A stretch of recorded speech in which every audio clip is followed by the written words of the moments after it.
Broadcasting from the business capital of the world, this is the Podcast Business News Network. Welcome back, everyone. And we're going to start today with the lyrics to a song that came out in the 80s, late 80s. We won't fake it. I'll never break it because I can't take it. Little patience. Yeah. Need a little patience. Yeah. Guns N' Roses. Patience is the song. We're going to talk about patience today, how to exercise it, how to find it, how to just navigate life being a little more patient. She has patience for patients quite often as an amazing psychotherapist. And it's always great to have Susie Engel back with us. How are you doing today? I'm fine. Thank you, Steve. How are you? Looking for the secret, like the secret to patience.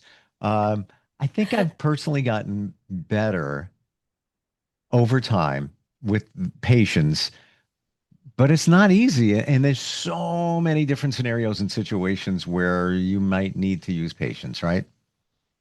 Yes. Yeah. Yeah. I mean, it could always come in handy anywhere and everywhere, right?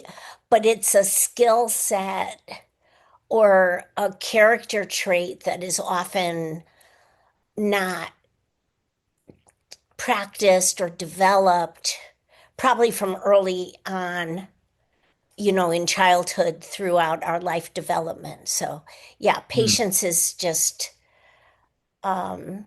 maybe a superpower. So I opened up my mind to this and I'm letting things drop in. Reasons why we don't have patience. Maybe we'll start there. The first Great. one that just hit me is respect. Many times we feel, I'm thinking, disrespected, and that's where the patience goes out the window. Do you think that's one of the triggers to ending your patience?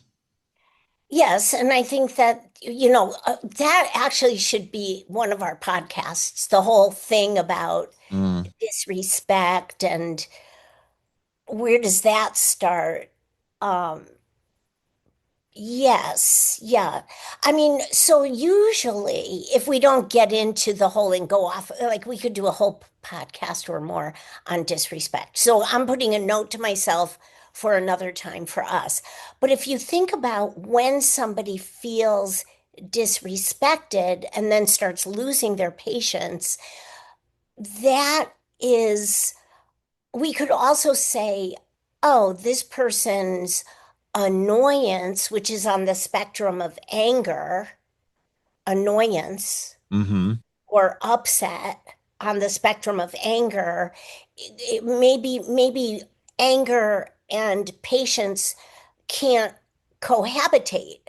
So maybe when the disrespect or annoyance rises, we're losing sight of, wait a minute, you know what?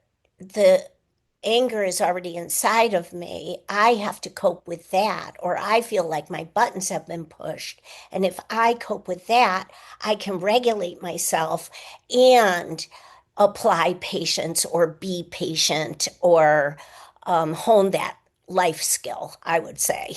Well, the anger thing, I didn't say it. I guess it was on the back of my mind, but when you feel disrespected, let's say you're waiting somewhere, right? You're waiting, things take time, you're waiting, but now you look at the reasons why you have to wait and you feel disrespected. Yes. You made an appointment and now they're let these other people go before you. Maybe they were after you. Whatever it is, feeling disrespected here. What ensues next? Anger. You're getting angry, and now the patients take that like a piece of paper and just crumple it up and throw it out the window. It's all gone. It's all gone. But that's yeah, the respect thing is seems to where that could emanate from in the beginning.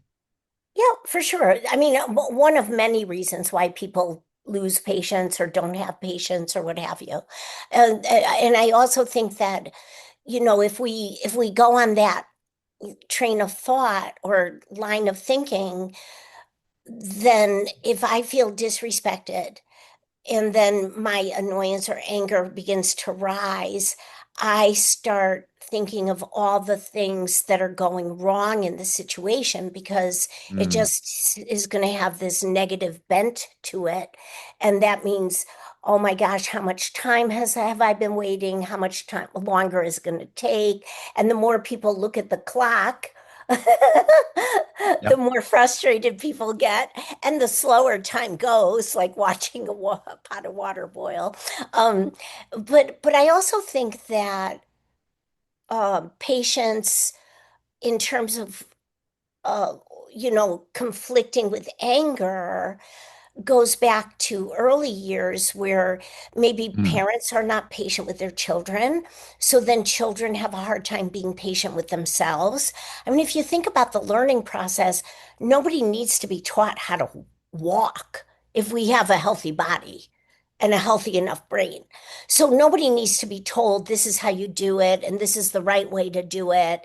And you know, Mm. children just develop their learning skill for walking by trial and error. They feel balance, they get balance, they take a couple steps, they fall, they stand up, they do this over and over again. And nobody's saying you're not doing it correctly. And I feel like that's also an influence where people develop early on in life this inner critic. So that becomes, some sort of conflict for if I build a building block tower and the tower tumbles, am I going to uh, act angry about it and tantrum, or am I going to have the skill of patience or develop the skill of patience and rebuild it? And where in our lives do we have full focus like that? And how often can we do it? And then notice like what that feels like within us to have patience. But the two I don't think can go together. Do you think ultimately a lot of it comes from what we learned as kids, from our parents? If your parents didn't have patience, you're probably not going to have it. I definitely think so. Mm. And I think that if somebody starts realizing, well, I have a real issue with patience, they're at a phase of their life to be their own agency and say, this is not the direction I want to continue to go. But I think for sure, a lot of times people just don't realize if you just leave the children alone, they develop patience. But if you're not patient with them, and also our Um, society, they become neurotic about what were you thinking? well, I'm seeing the same exact, what you're saying here, where, um, what could be, listen, I need you to clean up your room and I need you to do it now. You go back 3 hours later, it's not done. What does a parent do? If it happens over and over again, now it gets even shorter. The patience thing. So now I can see where, kids are interpreting that, and the parents, means well, they want a child to take direction, show respect, and do their thing. So I can see where it can be passed down from the parents. Well, and also this is a common scenario where whether you're telling somebody to clean up their bedroom, your child, or telling some a child to pick up their bucket of Legos that are scattered all over the floor. The bottom line is when parents do not have patience enough and keep repeating themselves, yeah, and I think we've maybe mentioned this before in other podcasts, it is like fireworks for children. Like children just love this. And they are not malicious in any way, but they start realizing, like, I'm getting a rise out of this person. And even in an innocent way, this is occurring for the child. Sure. And the more the parent repeats himself or herself, the more it becomes a managerial job and responsibility for the parent. Now, if the parent started with patients to begin with, without interfering about just simplistic self-learning processes, instead of interjecting, oh, this is how you do it, and this is how let the kid learn from themselves, whether it's building a tower or trying to problem solve about something else. The minute we start saying, oh, no, that's not how you do that, then we're kind of stealing something. I feel like it's like thievery, like stealing something from the child's developmental process. And then we have a Mm. bunch of kids who are not patient. I never thought of it that way. I really didn't. And forget about cleaning the room and all of that. But your child is performing a task, whatever it might be. They're learning how to do it. Now, if Yeah, you're rushed, let me show you how to do that. yeah, Wow. yeah. What parent is not guilty of that? Well, no, that's true. But the bottom line is parents need to be aware. That's all. For I sure. mean, that is very true. It's not to say, oh, we're supposed to be perfect.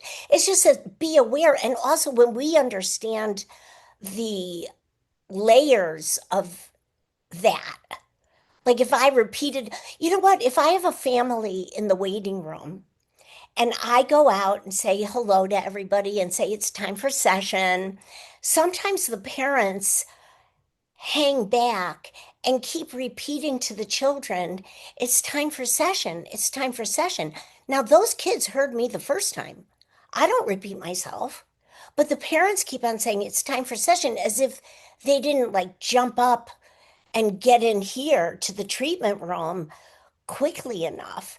And, at some point during session, I point this out that they're like they would have come. And if you just come in for session because it's a family session, they will follow, but you have Mm, no reason to repeat yourself, mm. but the kids, you can see a little like uh playfulness, which doesn't feel like Oh, I playfulness. got you. It's the yeah, yeah, yeah look on their face. Like, yeah, I got it. I'm going. Calm down. I'm on my way in. Right. And if the parents just came into session and got settled, those kids would just trail in. I They agree with you. wouldn't delay the session. I agree. They're not going to be hanging out, and they know why they're there. The kids aren't going to be hanging out in the waiting room while, mom or dad or both walked in. But I am going to defer back to something I said earlier. Yes. Respect. I think that that could be part of the situation where the parent feels disrespected and or the parent feels that they're not respecting you and the appointment time, as you just said, all right, everybody come on in. I do believe that there's a little bit of that riding there, and that's where the patients go awry. Yeah. And I think that that's got to be. So I'm writing another list for other podcasts because the whole issue of respect Yeah, is I know. just Keeps coming up. it's just we cannot get into it. But the point is, what's going on for the parents if they think, oh, like I mean, it's just if they think it's like some sort of image thing that their kids are supposed to be perfect, and I tell the whole family it's time for a session, and if the parents didn't interfere, it Hmm. isn't, and the kids know me. Like I would not be fazed by this. I would not feel disrespect. I respect myself. you know, I feel Yep. like the parents have this pressure that everybody's supposed to have a perfect image and they interfere and then it backfires on them. I'm But right there with you. but listen, patience is teaching our children, you know, to take time to do something that's a challenge, whether it's origami or woodwork or needlework or modeling, building models or art or something, and realizing what it feels like to be just in the zone or what people call the flow, which is today's way of saying that that focus. And if children were given independent playtime and left alone to do this, Hmm. Patience develops within us. And if parents are always scheduling things and expecting their children to be, oh, have these plans and schedules, the children don't learn to do these things independently and develop patience or try something new and push through, not just kind of quit, but How do you, all right, so we're talking about kids, teens, children, over to adults adults. in general. Yeah, How do we find more patience? Let's say you're maybe a type A personality. It's like, let's go, go, go, go, go, go, go. yeah. And you don't even know what it is to have patience because you're always like, let's, right, right. How can you tap the brakes without feeling like you're slacking when it comes to Yeah. patience? So I think that that's a really good question because one thing is now I'm going to go back to either the disrespect anger type issue.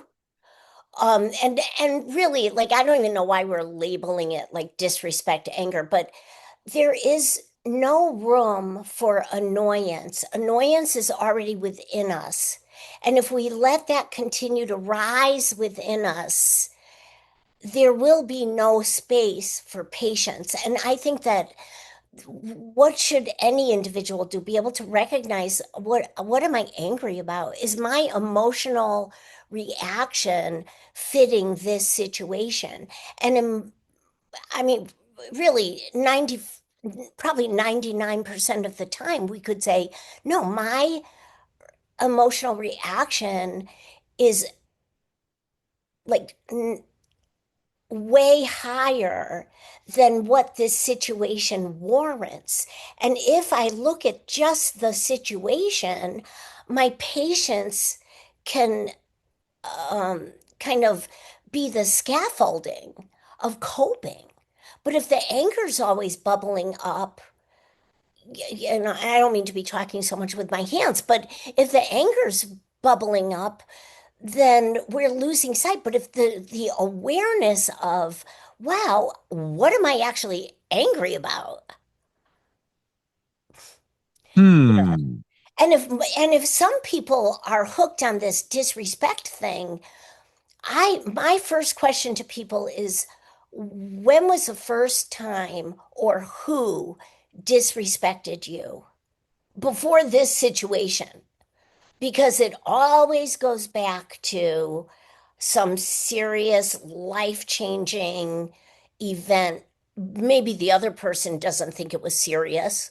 Oh, for sure, for sure. And that's an interesting question. I've done past, not past life. Although I've done a past life regression, but I did a timeline regression a few years ago Yeah. where it was about five negative emotions, and every single part of the hypnotherapy session was to think of the first time you felt that emotion, Yes. sadness, frustration, Yeah. whatever it might be.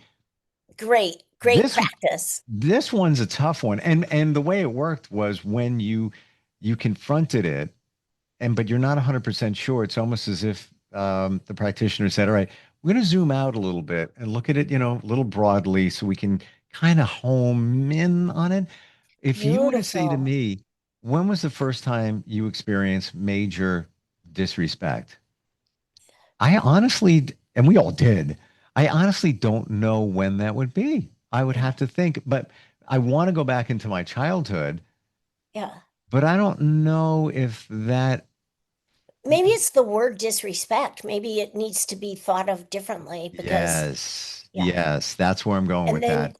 and then you'll pinpoint like, ooh, oh, okay. Yeah, Yeah. because Laurie, you got bullied on the playground. Yes, I did. Was I being disrespected at that time? Would that be considered disrespect? I don't know. I'd have to think about that. But you're right. Finding another word to to get there. But you're right. It comes back from situations way before when we're dealing with this stuff. I mean, before we started recording, I was at the grocery store and there was a, a a young woman driving, and at the entrance of the grocery store, it's a super busy place. she needed to stop and wait for pedestrians to cross, whether they were leaving the grocery store or entering. And I just waited for her to go by because I didn't want to get involved with it. But you could see her annoyance rising within her. You could see her anger. And then finally, when the last person crossed, she banged on her steering wheel and was screaming. The windows were closed, but you could hear her. She was just like, why is everybody cutting me off? And I can give another example. I was on a resort with my niece and nephew years ago, and I was people watching, and there was a young father and child, and he was splashing the child, and it was just so beautiful and joyful. And then the kid, the child, he splashed the father, and the father wouldn't have any of it, and had no, he didn't have the patience to say, oh, I don't like being splashed. I like having fun with you, but I don't like this double standard. But he was totally disrespected by the child splashing back. And I'm talking about a little kid, like 6 years old, 7 years old. And when the father lost his patience, rather than just trying to navigate the situation with patience, he he picked up the kid, his child, and they left the pool. But in a nanosecond, when the father was displeased by being splashed, the child's joy like drained out of him. And I can't imagine the rest of that vacation for this kid, you know. You brought back a memory based on father, and I got a camera when I was probably 8, 9, somewhere around there. Always wanted the Kodak X15. It is the cheapest camera they make, but I got it. And, got it all set up, ready to go. And my father, who I didn't see often, but, he was there Christmas or whatever it was. And I remember turning to him out of nowhere, and he's just sitting on the couch with his legs crossed, just sitting there. And I turned him and took a picture of him. Didn't tell him I was going to do it. I was feeling like, let me take a candid pic of dad. And he's like, why did you do that without telling me you were going to do that? Don't do that. So now I'm thinking back to it. And it was, if I believe he maybe felt disrespected that I didn't give him advance warning that I'm going to take it. But I was looking at it more from a creative side. Yeah, like Yeah. candid. Yes, and years go by. I'm taking pictures with my friend in high school, and we were the Candid Kings. We would walk down the hallway, camera down by our waist, click, click, click, click, and we got like really good, fun shots of people. Yeah. But I think that he felt, I'm guessing, disrespected. Part of me is like, why are you wasting that? Then it was film. Why are you wasting film on that? To me, I didn't see it as waste because it was an impromptu, candid kind of, get you in a natural, but I feel maybe he felt disrespected at that time. Well, maybe it goes back to all the other scenarios where one person in the interaction, in the dynamic, feels like, I don't, what if it's about my image? Right. If he was just like lounging on the couch, but would have preferred to have posed and stood up and Understood. grinned a certain way, Understood. but that's that person's apprehension. It's not, it's it's not it's not necessarily disrespect. It might be like that. We've talked about this too, like this self-consciousness. Potentially, sure. Yeah. Maybe, And maybe. it's not like it was going on social media. No, I know. Well, Like, yeah, right. yeah. Well, we're out of time. Always great talking with you. Do I owe you a copay for that one? No, but I do think that we have like a lot of follow-ups happening because we haven't really delved into developing the patients and the structures in the brain, Yeah, which if you're open to which a we, part two, yeah, I'm wondering, I have more patience now than I believe I ever did. right, Like which is I great. mean that. Even when I was a kid and I wanted things to fix things and make things in my way, there was, patience, but not as much. I think I have the most now, but who Great. doesn't want more patience? Yes. And the patience is a virtue. For It sure. is a virtue. It is true. So maybe Not we should religiously speaking, just humanly speaking. circle back to that if that, Yeah. yeah, I think we should. I think we should. Your website, very easy. It's your name, Susan Engel LCSW.com. Susan, and yes, it is Susan, not Susie, on your website. SUSAN, obviously, ENGEL LCSW.com. This is what you do. You can work with people virtually if you have lots of patients, and you have tons of patients. Yeah, I usually have, I don't even want to tell you how many live cases I have, but I have tons of patient clients, and it's really exciting and dynamic because people just develop this perspective and transform, and they see it it's just really good stuff. It's not even work. It's just a process. For you to effectively do what you do, you need to have patience. I can't see it any other way. Oh, that's true. Even those breakthroughs or whatever, you got to give the patient time to work through it and then for the change to take place. Yeah. Thank you for today. Truly appreciate, as always great talking with you, Susie. We'll catch up next time. Thanks, Steve. Thank you. We'll be right back.